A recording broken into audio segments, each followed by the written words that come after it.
So let's continue the topic again, relations.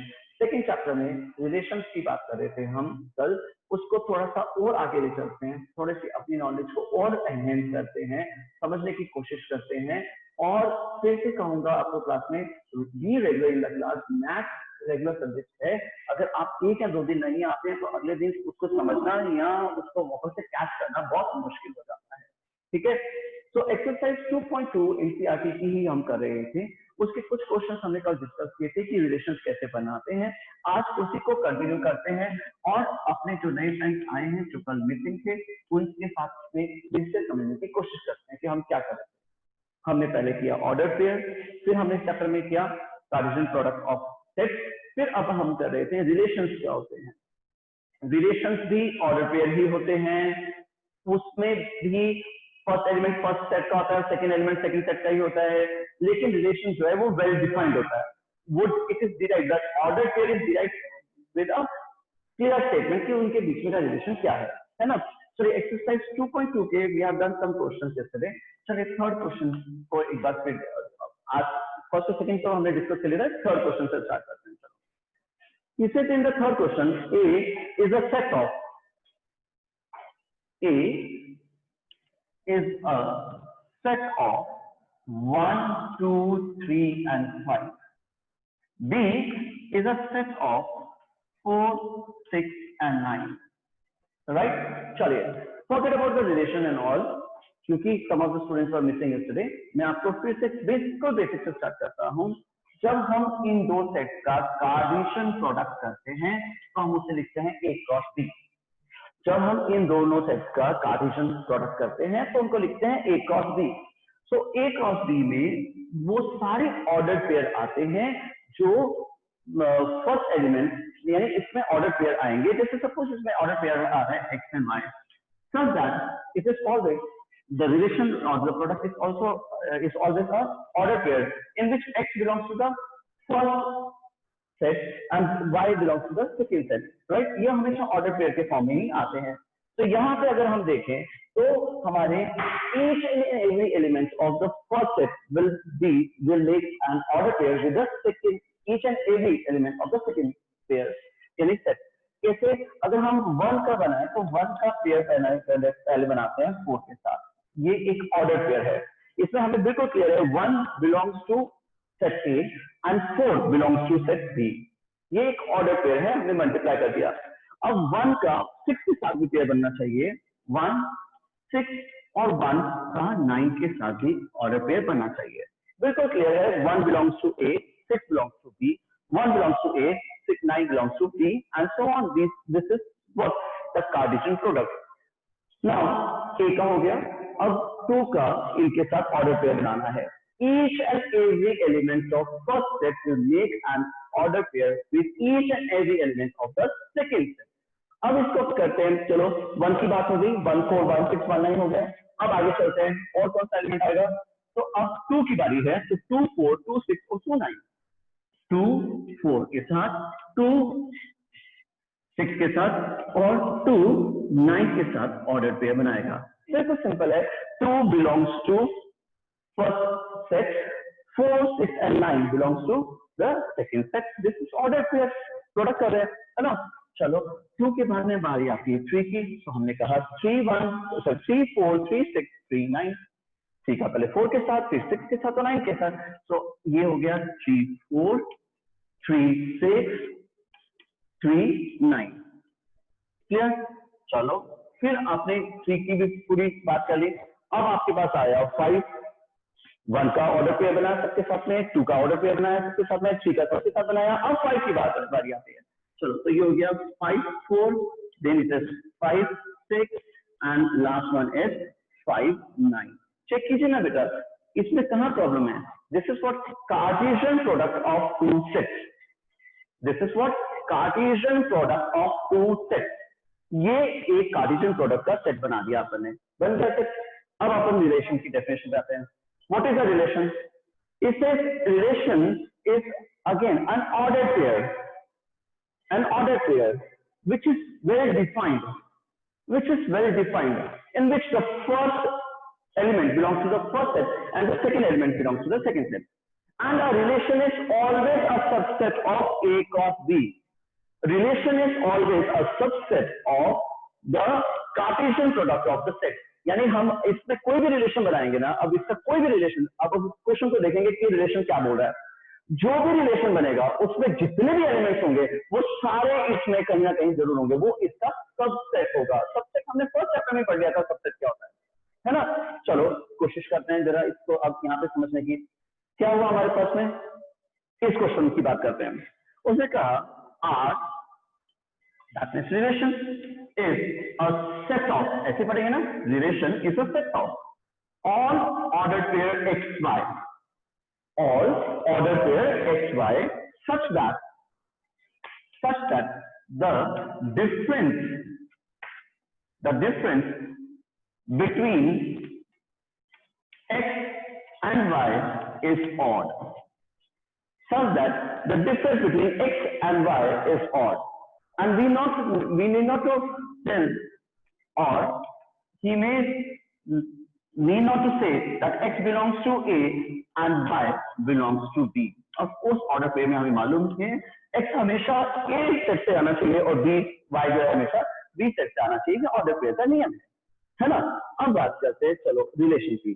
क्या define किया उसने रिलेशन, उसने कहा सारे वो ऑर्डर पेयर जिनका डिफरेंस ऑड होना चाहिए। रिलेशन में वो सारे ऑर्डर पेयर आएंगे, इस रिलेशन में वो सारे ऑर्डर पेयर आएंगे जिसका डिफरेंस जो है, जिनमें एक्स और वाई का डिफरेंस जो है वो ऑड होना चाहिए। What is X, the element of first set, what is Y, the element of second set. Isn't it simple, बात सिंपल सी बात है। चलो अब ये अपने X cross A cross B किया था, इसमें वो सारे नंबर्स ऑर्डर पेयर आने चाहिए जिनका डिफरेंस एक्स माइनस वाई जो है वो ऑड नंबर हो। 1 और 4 का डिफरेंस -3 होता है, बिल्कुल ये एक ऑड पेयर है जिनका ये एक मतलब रिक्वायर्ड पेयर है जो इस रिलेशनशिप को सेटिस्फाई करता है। 1 6 5 is 10%, ये भी आना चाहिए, सो 1 6 भी आ गया अपने पास में। 1 9 नहीं आना चाहिए क्योंकि इनके और इनका डिफरेंस एक इवन नंबर है। 2 4 नहीं आना चाहिए, एक इवन नंबर डिफरेंस है। 2 6 नहीं आएगा क्योंकि इसका भी एक डिफरेंस जो है वो एक इवन नंबर है। 2 9 ये आना चाहिए क्योंकि इसका इन दोनों का डिफरेंस एक्स और वाई का डिफरेंस यहाँ पे एक ऑड नंबर है। फिर आता है 3 4 में डिफरेंस कितने का है, 1 का, बिल्कुल चाहिए हमारे पास में 3 4 होना चाहिए। नेक्स्ट देखिए अपने पास में 3 6 बिल्कुल आना चाहिए क्योंकि इसका भी डिफरेंस जो है वो ऑड है। फिर 3 9 नहीं होगा क्योंकि 6 डिफरेंस है, गड़बड़ है। 5 4 होगा, डिफरेंस बिल्कुल सही है, तो अपन ने लिखा यहाँ पे 5 4। फिर नेक्स्ट पे आ जाते हैं 5 6 चलेगा, 5 9 नहीं चलेगा, तो लास्ट में 5 6 भी आना चाहिए था हमारे पास में। तो चेक करें जरा, जो रिलेशन थोड़ा सा मिसमैच हो गया यहाँ पे, तो हाँ जी, जो रिलेशन में हमारे पास में एलिमेंट्स हैं, रिलेशन के सेट में जो हमारे पास में एलिमेंट्स हैं वो सारे के सारे एलिमेंट्स हमारे पास में ए क्रॉस बी से आए हैं, वो सारे के सारे एलिमेंट्स जो है वो ए क्रॉस बी में है। तो हम यही तो कहेंगे ना, that the relation is a subset of A cross B. Relation is a subset of the Cartesian product of set. ये सुनो, so relation is what, again relation is order pair but derived from a very defined relationship। Defined किया हुआ है ना उसने, relationship बता दी ना कि एक्स और वाई में क्या होना चाहिए, difference should be odd.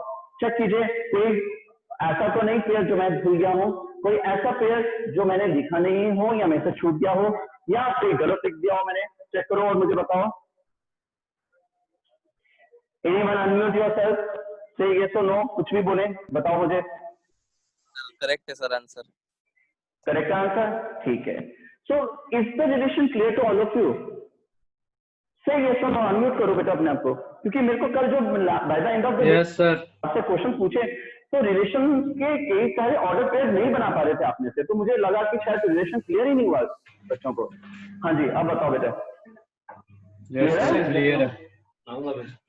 Okay, so simple, ठीक है। नेक्स्ट म्यूट करो बेटा, राइट। वाइनी अनम्यूट योरसेल्फ, क्या क्लियर है? आप भी कल कोई आंसर नहीं दे रहे थे। और कितने है वाइनी? Maybe she is on listening it on the laptop. चलो, क्या बात ये हो रही थी कि अपने को एक कार्टेशियन प्लेन कार्टेशियन समझ में आना चाहिए, product of Cartesian product of set समझ में आना चाहिए, हमें समझ में आना चाहिए रिलेशन क्या होता है, फिर हमें जो इससे रिलेटेड क्वेश्चन थे या तो टर्म्स थी उनकी बात करेंगे। चलो, तो कार्टेशियन प्रोडक्ट पे तो हमें से किसी को प्रॉब्लम नहीं होगी, अगर अभी भी है तो होगी रिलेशन में, इससे ज्यादा नहीं, है ना। चलो अब बात करते हैं। हमें समझाया गया था what is domain of relation R, domain of relation R. अब ये डोमेन क्या चीज है उसको समझते हैं। वो कहता है डोमेन ना किसी भी रिलेशनशिप में, किसी भी रिलेशन के ऑर्डर पेयर के फर्स्ट एलिमेंट का कलेक्शन ऑफ सेट है। डोमेन भी क्या है? एक सेट ही है, यानी ये एक सेट है। चलो ये तो बन गए, बेसिस तो बना ही लो, ये सेट है। उस सेट में कौन मेंबर होते हैं? जो सारे रिलेशन के ऑर्डर पेयर के फर्स्ट एलिमेंट होते हैं, जो पहले आ रहे हैं ना सब ऑर्डर पेयर में, वो सारे के सारे उसकी डोमेन में होते हैं, यानी उसके डोमेन होती है। यानी कि यहाँ पे आ गया 1, फिर 2, फिर 3, फिर 5। चेक कीजिए ना, 1, 2, 3 और 5। First element of all order pairs, जितने भी रिलेशन में ऑर्डर पेयर होंगे उन सबके फर्स्ट एलिमेंट का कलेक्शन, उनका सेट जो है वो डोमेन ऑफ आर कहलाता है। सही बात है, डोमेन ऑफ आर है। ठीक, पहली बात डोमेन सीखा था। फिर हमने सीखा था what is range. Range of R, किसी भी रिलेशनशिप की रेंज क्या कहलाती है? जो सेकेंड एलिमेंट होते हैं ना, जो सेकेंड एलिमेंट होते हैं किसी भी रिलेशनशिप के ऑर्डर पेयर में, किसी भी रिलेशनशिप के ऑर्डर पेयर के सेकेंड एलिमेंट जो होते हैं, दूसरे जो भी मिल रहे हैं आपको, दूसरे मतलब ऑर्डर पेयर में जो दूसरा एलिमेंट है, वो सारे के सारे अगर एक सेट बना दें उसका, दोबारा से ये भी एक सेट ही होता है। जो रेंज होता है वो भी एक सेट होता है। रेंज ऑफ रिलेशन क्या होगा? जो रिलेशनशिप में दूसरे एलिमेंट आ रहे हैं हर ऑर्डर पेयर में, वो सारे के सारे इसकी रेंज में आ जाते हैं। तो इसकी रेंज में देखें जरा, अपने पास 4 आएगा, 6 आएगा और 9 आएगा शायद, और तो कोई नहीं है ना। 4, 6 और 9, ये क्या हो गई? इसकी रेंज हो गई, ये इसकी रेंज हो गई। तो हमें क्लियर होना चाहिए था रिलेशनशिप क्या होती है, हमें रिलेशन क्या होते हैं, हमें क्लियर होना चाहिए था डोमेन क्या होती है, हमें क्लियर होना चाहिए था रेंज क्या होनी चाहिए। फिर एक चीज और, एक 4-5 चीज और सीख दी हमने, what is codomain. What is codomain? So codomain of R is the whole set B. Relationship में जो दूसरा जो एलिमेंट लिया है ना, उस एलिमेंट का जो सेट था, ओरिजिनल सेट था, होल कंप्लीट, वो चाहे रिलेशनशिप में आए हो उसके एलिमेंट या नहीं आए हो, वो कंप्लीट जो सेट है ये वाला। अब इसमें तो खैर 4, 6 और 9 सब आ गए हैं, लेकिन अगर ये 4, 6 और 9 में से कोई नहीं आता तो भी जो सेट बी है वो हमेशा उसका कोडोमेन होता है। तो सेट बी जो है इसका आंसर होना चाहिए। तो मुझे सेट बी लिखना चाहिए, या फिर इस तरह से 4, 6 और 9 ही लिखना चाहिए इसमें। फिर से क्लियर कर दिए, देखिए आपको रिलेशन क्लियर है क्या? आपको डोमेन समझ में आया क्या होता है? आपको रेंज समझ में आनी चाहिए थी क्या होती है, और कोडोमेन समझ में आनी चाहिए, क्योंकि ये सब चीजें जो है ये बेसिक है, इस चैप्टर की भी और मैथ की भी। रख दो, ये मैथ की भी बेसिक है। इसका मतलब ये है, हम ये कहना चाह रहे हैं कि रिलेशन, डोमेन, कोडोमेन, रेंज, ये सब इस चैप्टर में नहीं मिलने वाला। ये हमें ट्रिग्नोमेट्रिक फंक्शन जो नेक्स्ट चैप्टर है उसमें मिल जाएगा। और चैप्टर का नाम आपने अगर ध्यान से सुना हो तो मैंने आपको ट्रिग्नोमेट्री नहीं बोला, मैंने कहा ट्रिग्नोमेट्रिक फंक्शन। तो चैप्टर ही फंक्शंस है, चैप्टर ही फंक्शंस है, और फंक्शंस ही रिलेशंस होते हैं। या यूं कह लो, फंक्शंस तब समझ में आएंगे जब रिलेशन समझ में आएंगे। जब रिलेशन ही समझ में नहीं आया तो फंक्शन तो समझ में हमें आएगा ही नहीं, और जब फंक्शन समझ में नहीं आएगा तो हम मैथ की हर ब्रांच में अटकेंगे। इससे इसकी इंपॉर्टेंस, इस चैप्टर की इंपॉर्टेंस समझिए। 12th क्लास का फर्स्ट चैप्टर है रिलेशन का फंक्शन। 12th क्लास का फर्स्ट चैप्टर है अपने पास में रिलेशन का फंक्शन। ये हर फील्ड ऑफ मैथमेटिक्स में आता है। अभी भी फिर से पूछ रहा हूं, कोई ऐसा हम में से ऐसा बच्चा, एक बहुत छोटा सा ग्रुप है, we are having only 14 or 15 students, कोई ऐसा बच्चा जिसको ये समझ में नहीं आई हो, चारों में से कोई भी टर्म समझ में नहीं आई हो, रेंज क्या होती है, डोमेन क्या होती है, कोडोमेन क्या होती है? यस, चलिए फोर्थ क्वेश्चन भी हमारे पास में जो अभी हमने एग्जांपल लिया वैसा ही है कि P and Q are two sets. P and Q 5, he says 5, 6 and 7. सामने दिया हुआ है 3, 4 और 5 और एरोस P से Q की तरफ है। साथ में relation is from P to Q। Okay ठीक है, इस तरह से हमें एरो डायग्राम दिया हुआ है। उसने कहा कि इसका रिलेशनशिप डिस्क्राइब करो in the set builder form and roster form. वही जो अभी अपन ने किया, हमने जो एग्जांपल लिया था वैसा ही एक एग्जांपल है ना। So anybody of you just unmute yourself और इस रिलेशन को जरा डिस्क्राइब करो। मेरे R is a set of yes बेटा सर n-2 where n नहीं पूरा ढंग से बताओ Yash. Relation is a set the of ordered pair of x comma y ordered pair of x comma y where x and y are where x and y belongs to natural such that लगाना है। such that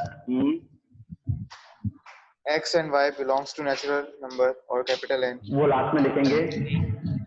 sir मैं बताऊं? हाँ sir y is चलो तो equal to चलो x minus y is equals to x minus 2। x minus 2 ठीक है बेटा। अब सर जो यश ने बोला था ना वो आएगा। अब यश ने जो बोला था वो आएगा। यश क्या बोले थे आप? x and y belongs to natural number or simply x belongs to P and y belongs to Q। बेटा नेचुरल नंबर में तो हमारे पास तो बहुत सारे आ जाएंगे। नेचुरल नंबर तो इनफिनिट होते हैं और यहाँ पे तो केवल डिफाइन है कि 3, 4, 5 और 5, 6, 7 ही है। हाँ जी बेटा। So that's why I'm saying sir x belongs to P and y belongs x to belongs to P and y belongs to Q। मैं बिल्कुल मान गया बेटा आपकी बात, लेकिन x और y क्या है? अगर केवल नेचुरल नंबर बोलेंगे ना बेटा यश, तो अपने पास इनफाइनाइट नेचुरल नंबर होते हैं, जबकि हमारे पास तो केवल यही है 3, 4, 5, 5, 6, 7 यही है ना। तो वेयर हमें डिफाइन करना पड़ेगा what is x, where x is 5, 6 and 7, where x is 5, 6 and 7। या फिर आप वैसे कह सकते हो जैसे आप कह रहे हो ना, natural number less than 8 but greater than 4, इस टाइप का कोई लैंग्वेज लिख सकते हैं। आप नेचुरल नंबर नहीं लिखेंगे बेटो, नेचुरल नंबर लिखेंगे तो इनफाइनाइट हो जाएंगे। हमारे पास इतना है ही नहीं, हमें तो 3 ऑर्डर पेयर दिए हुए हैं। चलो इसका रोस्टर फॉर्म लिखते हैं, फिर समझ में आएगा अपन शायद। चलो रोस्टर फॉर्म बताओ, any one of you. Roster form पे आ जाओ फटाफट। जागृति क्लास में पार्टिसिपेट करो बेटे। सर हाँ जी बेटा। 5,3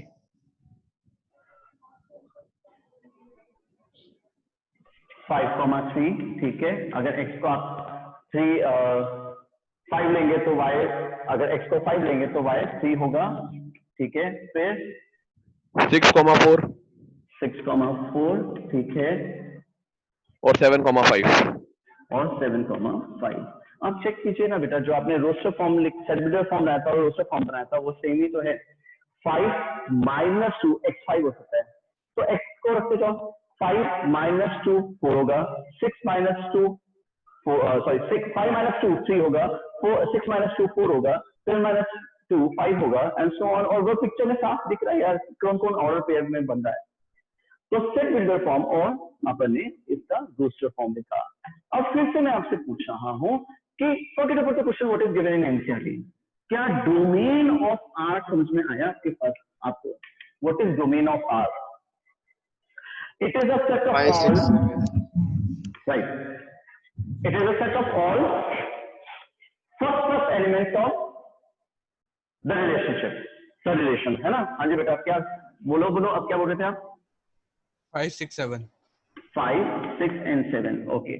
what is the range? 3, 4, 5 3, 4, 5 isn't it easy? बहुत इजी सी चीज है।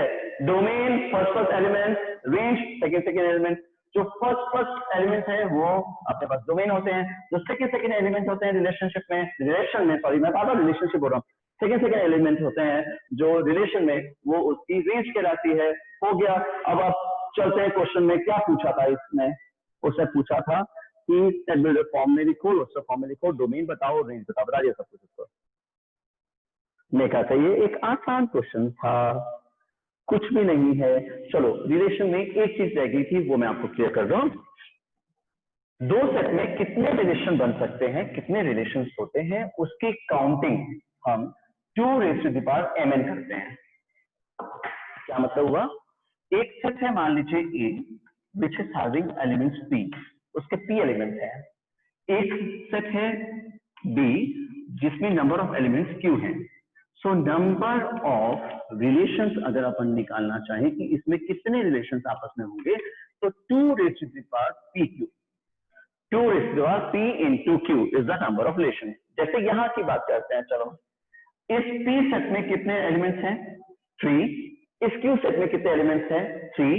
सो टोटल एलिमेंट्स कितने होंगे? 2⁻3 into 3, that means 2⁻9 are the total relations in these two sets। ठीक है। कोई सेट हो A जिसके P एलिमेंट्स हो, नंबर ऑफ एलिमेंट्स P हो, एक सेट हो B जिसके नंबर ऑफ एलिमेंट्स Q हो, और टोटल नंबर ऑफ रिलेशंस आपसे पूछे जाएं, तो total number of relations 2⁻PQ होते हैं। ये भी एक फॉर्मूला है, ये छोटी सी चीज रिलेशंस में हमने जब डिस्कस की तो बच गई थी, उसके साथ इतना ही रिलेशन है।